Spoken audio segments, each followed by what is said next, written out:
ಕೃಷ್ಣ ಅವ್ರನ್ನ ಹೇಗ್ ನೆನ್ಪು ಮಾಡ್ಕೋತೀರಿ ನೀವು ನಿಮ್ಮ ಜೀವನದ ಅಧ್ಯಯನದಲ್ಲಿ? ನನ್ನವರೇ ಲೀಡರ್ಸ್ ಆಗಿದ್ರು ನಾನು ಯಾರ ಕಡೆ ಹೋಗ್ತಿದ್ದೆ.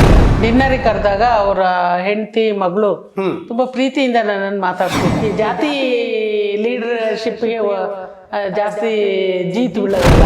ಏನೇ ಲೇಡೀಸ್ ಇಶ್ಯೂ ಬರಲಿ ಅಥವಾ ದಲಿತರ ಇಶ್ಯೂ ಬರ್ಲಿ, ಮೋಟಮ್ಮ ಒಂದು ಕ್ರಿಕೆಟ್ ಮ್ಯಾಚ್ ಅಲ್ಲಿ ಅಪರ್ ಕಾಸ್ಟ್ಗೂ ದಲಿತರಿಗೂ ಗಲಾಟೆ ಆಗಿ ಗನ್ ಶಾಟ್ ಆಗಿ ಇಬ್ರು ಸತ್ರ, ನಾನು ಪಂಜಾಬಿಗೆ ಕಳಿಸ್ತೀರಾ, ಪಾಕಿಸ್ತಾನಕ್ಕೆ ಕಳಿಸ್ತೀರಾ, ಕಳಿಸಿ.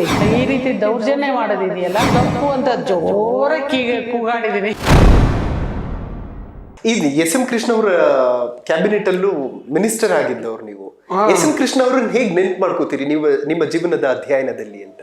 ಅದು ನಿಜವಾಗ್ಲೂ ಎಸ್ ಎಂ ಕೃಷ್ಣ ಅವರು ಒಂದ್ ರೀತಿ ಹೋಲ್ ಹಾರ್ಟೆಡ್ಲಿ ನನಗೆ ರಾಜಕಾರಣದಲ್ಲಿ ಎನ್ಕರೇಜ್ ಮಾಡದಂತ ವ್ಯಕ್ತಿ. ಹೌದು, ಮಿನಿಸ್ಟರ್. ಮತ್ತೆ ನನ್ನ ಒಂದು ಆಕ್ಟಿವಿಟೀಸ್, ನನಗೆ ರಾಜಕಾರಣದಲ್ಲಿ ಸರ್ವಿಸ್ ಮಾಡ್ಬೇಕಂತ ಕಮಿಟ್ಮೆಂಟ್ಸ್ ಇದೆ ಅಂತ ಹೇಳಿ ಅರ್ಥ ಮಾಡ್ಕೊಂಡಂತ ವ್ಯಕ್ತಿ. ನನ್ನವರೇ ಲೀಡರ್ಸ್ ಆಗಿದ್ರು ನಾನು ಯಾರ ಕಡೆ ಹೋಗ್ತಿರ್ಲಿಲ್ಲ. ಬಸವಲಿಂಗಪ್ಪ ಇದ್ರು, ರಂಗನಾಥ್ ಇದ್ರು, ಸ್ವಲ್ಪ ಸ್ವಲ್ಪ ಮಲ್ಲಿಕಾರ್ಜುನ್ ಖರ್ಗೆ ಅವ್ರ ಮನೆಗೆ ಹೋಗ್ತಿದ್ದೆ. ಅವ್ರು ಒಂದ್ 2-3 ಸರಿ ಕರೆದು ಇದು ಹಾಕಿದಾಗ, ಎಲ್ಲರಿಗೂ ಡಿನ್ನರಿಗೆ ಕರೆದಾಗ ಅವರ ಹೆಂಡತಿ ಮಗಳು ತುಂಬಾ ಪ್ರೀತಿಯಿಂದ ನನ್ನನ್ನು ಮಾತಾಡ್ಸ್ತಿದ್ರು. ಒಂದು ಕಾನ್ಫಿಡೆನ್ಸ್ ಬಂದಿತ್ತು ನನಗೆ. ಹಂಗೇನೆ ಬಸವಲಿಂಗಪ್ಪರು 1-2 ಸರಿ ಕರೆಸಿ ಮಾತಾಡಿದ್ರು, ನೀನು ಅಸೆಂಬ್ಲಿಲಿ ಮಾತಾಡೋದು ಕಲಿಬೇಕು ಅಂತ. ಅವರೊಂದು SC/ST ಲೆಜಿಸ್ಲೇಟರ್ ಫೋರಂ ಮಾಡಿದ್ರು. ಆದ್ರೂ ನಮ್ಮ ಲೀಡ್ರಪ್ಪ ಅಂತ ಹೇಳಿ ಈಗೆಲ್ಲ ಈ ಜಾತಿ ಲೀಡರ್ಶಿಪ್ಗೆ ಜಾಸ್ತಿ ಜೀತ್ ಬೀಳೋದಲ್ಲ, ಜೀತಲ್ಲ ಜೋತ್ ಬೀಳೋದು ಅಂತಾರೆ ಹಳ್ಳಿ ಕಡೆ. ಆ ತರ ಏನಿಲ್ಲ ನನಗೆ. ಸರಿ, ಕೃಷ್ಣ ಅವರು ಸ್ಪೀಕರ್ ಆದಾಗ, ಅದೇ ಮೊಯ್ಲಿ ಅವರು ಮುಖ್ಯಮಂತ್ರಿ, ಇವ್ರು ಸ್ಪೀಕರ್ ಆದಾಗ ನಮಗೆ ಅಸೆಂಬ್ಲಿಲಿ ಏನೇ ಲೇಡೀಸ್ ಇಶ್ಯೂ ಬರ್ಲಿ ಅಥವಾ ದಲಿತರ ಇಶ್ಯೂ ಬರ್ಲಿ, ಮೋಟಮ್ಮ ಅಂತಿದ್ರು. ಅಂದ್ರೆ ಮಾತಾಡ್ಲಿಕ್ಕೆ ನಾನೇ ಮಾತಾಡ್ಬೇಕಾಯ್ತು ಅನಿವಾರ್ಯವಾಗಿ.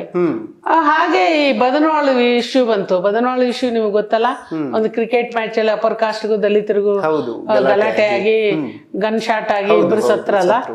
ಆ ಟೈಮಲ್ಲಿ ನಾನು ಅಸೆಂಬ್ಲಿಲಿ ಅದನ್ನ 0 ಅವರಲ್ಲಿ ಕೂಗಾಡ್ಬಿಟ್ಟಿದ್ದೆ, ಅಧ್ಯಕ್ಷರೇ ನಾವು ಈ ರಾಜ್ಯದ ಪ್ರಜೆಗಳ ಹೌದಾ ಅಲ್ಲ, ದೇಶದ ಪ್ರಜೆಗಳ ಹೌದಾ ಅಲ್ಲ, ಯಾಕೆ ಈ ರೀತಿ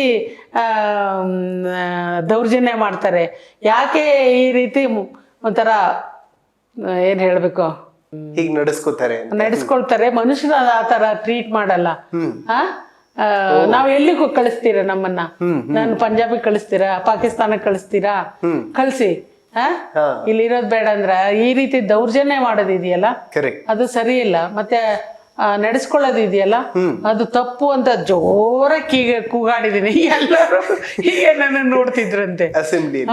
ಅಂತ ಭಾವವೇಶದಲ್ಲಿ ಮಾತಾಡಿದೀನ್ರಿ. ಅದೊಂದು ರೆಕಾರ್ಡ್ ನಂದು. ಎಲ್ಲ ಕೆಲವ್ರು ಹೇಳ್ತಾ ಇದ್ರು, ಅದೇನು ಓಡೋ ಗಾಳಿ ಬೀಸ್ತಿದ್ದೆಲ್ಲ ಅಲ್ಲೇ ನಿಲ್ತಿತ್ತು, ಬೀಸೋ ಗಾಳಿ ನಿಂತ ಹೋಗಿತ್ತು, ಹಾರಾಡ ಹಕ್ಕಿ ನಿಂತ ಹೋಗಿತ್ತು, ಆ ತರ ಕೂಗಾಡಿದೆಯಲ್ಲ ಅಂತ. ಅವಾಗ ಎಲ್ಲರೂ ನನ್ಗೆ, ಆ ಮೈಸೂರು ಹುಡುಗರೆಲ್ಲ, ಯೂನಿವರ್ಸಿಟಿ ಹುಡುಗರು ಅಷ್ಟು ಅಪ್ರಿಸಿಯೇಷನ್. ಅವಾಗ ಶ್ರೀನಿವಾಸ್ ಪ್ರಸಾದ್ MP-ನೇನೋ ಆಗಿದ್ರು ಅನ್ಸುತ್ತೆ. ಅವ್ರಿಗೂ ಹಿ ವಾಸ್ ವೆರಿ ಪ್ರೌಡ್.